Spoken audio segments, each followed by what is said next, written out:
A reading from the Holy Gospel according to the evangelist Luke.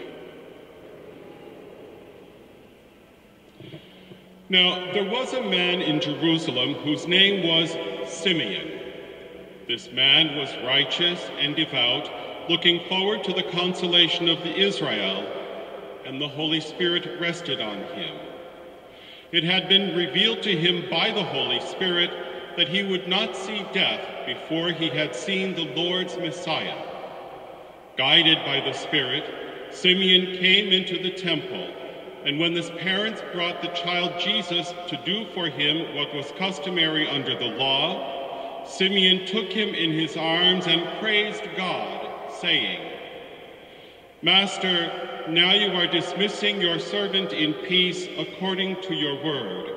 For my eyes have seen your salvation, which you have prepared in the presence of all peoples, a light for revelation to the Gentiles and for glory to your people Israel."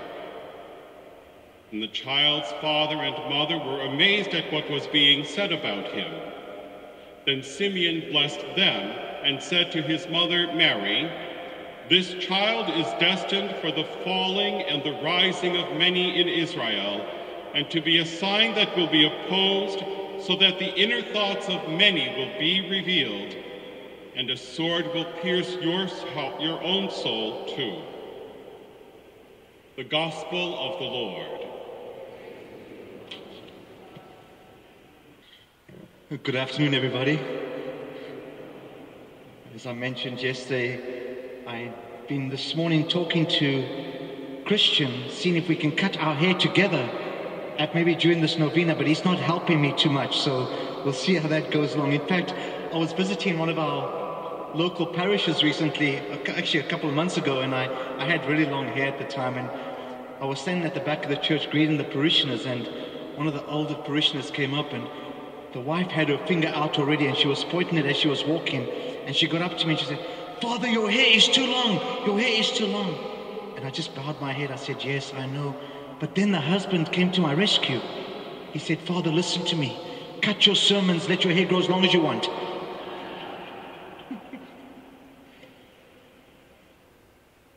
You know, when Father Guy and Father Charles asked me to prepare for this novena during this year of faith, I wanted to focus on the pillars of the church. And yesterday I spoke about the primary pillar being the family, our homes where we learn our faith. And today I want to focus on a pillar that we might not hear too often about, called the gift of contemplation. And when we hear the word contemplation, we think of those monastic religious orders who spend hours before the Lord in prayer. And very often we as laity think to ourselves, you know what, we can never get there, because contemplation is that gift of prayer that's only reserved for a few. But today I want to change that concept for one moment. And I want to give you an image of contemplation that has stayed with me all my priesthood. And the first image that comes to my heart is the most powerful image of the Pieta. And if you want to see the most beautiful picture or painting of the Pieta, you don't have to go too far.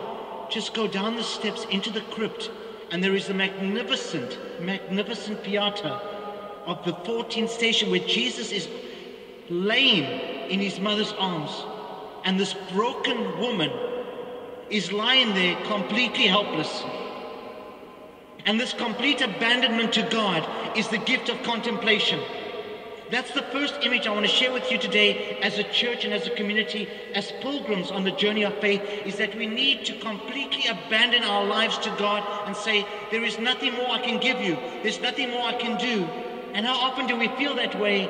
How often can we identify with Mary, and yet we don't realize the power enshrined in that gift? Because how easy it is to say love. The first reading, which was read so beautifully, love is patient, love is kind, love is gentle, love is understanding, love never. Go through suffering. Go through a complete abandonment of your soul before the Lord, and love means nothing. They're just words. And this is why I love this picture of the Pieta, this image of the Pieta, because Mary is not only abandoning her heart, but she's saying, my dear people, this is love. This is love. We can talk all we want, but until you've made the ultimate sacrifice, this is love. And you might be wondering why I chose tonight's gospel for this gift of contemplation. It's because it was my ordination gospel. It was my ordination feast day. I was ordained on the 1st of February 1992. Been a priest for 21 years, and I chose this gospel because I believed in my heart that even if Mary knew the suffering that was going to come her way, she would have still said yes. And that beautiful image of her taking Jesus to the temple, that beautiful image of her taking Jesus to present him to the Lord, is the image of our church. Is that we come to present our lives before God. And Simeon stands like each one of us, that holy man, Simeon and Anna, they stand in the temple waiting. They're waiting for something great to happen because they had read about this, they had reflected about this. And suddenly Joseph and Mary stand before him with this baby Jesus, and the presence of God is with them. And suddenly his heart opens. He says, Lord, you can take me. There is nothing more this world can give me. There's nothing more I want from this world. My eyes have seen your salvation, which you have promised to me from the very beginning of my life. You can take me. Now take a moment and ask yourselves this question. Could you imagine that every time we receive the Blessed Sacrament, every time we receive the Eucharist at the altar, our hearts could burn with that same prayer, Lord, I have everything, you can take me. And this is what I wanted my priesthood to be. I wanted my priesthood to be a prayer that every time I came to the altar of God, there was nothing more important. There was nothing that should separate me from this altar and from God. And that was my prayer, like Simeon. You can take me, Lord, because now I am ready.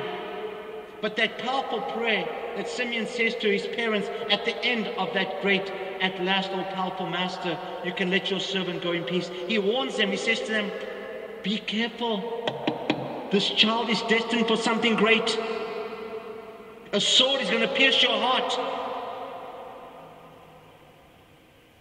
It's easy to contemplate when you are full of life. It's easy to contemplate when things are going well. It's easy to sit for hours before Jesus when things are going really good for you. But when your heart is pierced, when you've been hurt in love, when you are sacrificed and you are suffering, and you sit before the Lord, it's then that the true journey begins, because of complete abandonment to the will of God. Have you ever heard about the beautiful story of Saint Marcellinus? Have you ever heard about this great man, this little saint? Lovely story. If you want to read about a great man or watch the movie, go and see the life of Saint Marcellinus. True story about this child whose mother dies at a young age, and he's an orphaned and left at the steps of a Franciscan monastery. And the brothers try to raise him, and they say to him, Marcellinus, you're only not allowed to do one thing. You're not allowed to go into this attic. You can go anywhere else in the monastery, but not in the attic. What were they thinking? You never tell a child, don't do something, okay? What does Marcellinus do? One afternoon, he creeps up into the stairwell, into the attic, and of course, what does he find up there? This beautiful, beautiful, magnificent crucifix of Jesus hanging on the cross. And this is contemplation for you. He looks up at the cross, and his first words are, you must be hungry. He runs downstairs, gets bread, runs back, pulls up a chair, gets up onto this table, and he stands there with the bread. That's the most beautiful image of God. He stands there with the bread, and you can see the body on the cross. And then suddenly the hand comes off the cross. What a miracle. The hand comes down, and he takes the bread for Marcellinus, and Jesus begins to eat, and he says, yes, I have been hungry. And then Marcellinus says to him, it looks like it was very sore. He said, yes, Marcellinus, it was very sore. And the story goes on of how Marcellinus would run down and he'd steal some bread and some wine eventually and bring it up, and he would like sneak it up there, and he would eat with Jesus.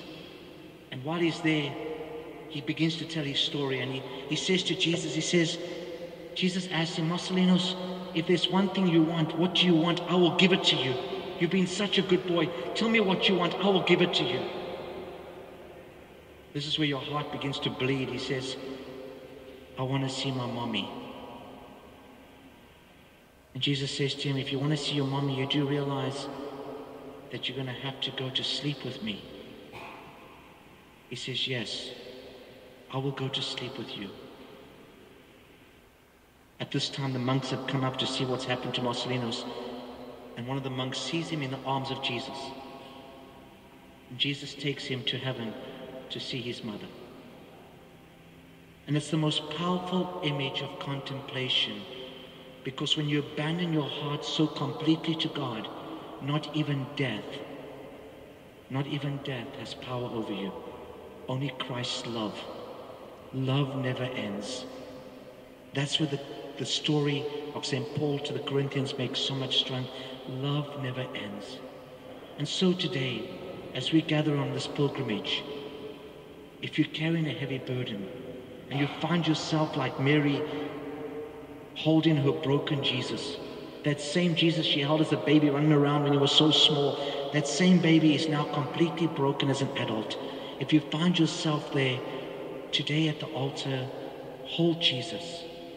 If you're suffering in any way, hold Jesus. And with me today, make that prayer. At last, O powerful Master, I have seen the light. I have touched that peace.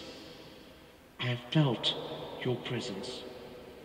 And in that way, Saint Anne is truly working in your life. She is truly working during this novena because she wanted that peace for her daughter. May God truly bless you for being here on pilgrimage. Please remember what I said yesterday. Be full of life.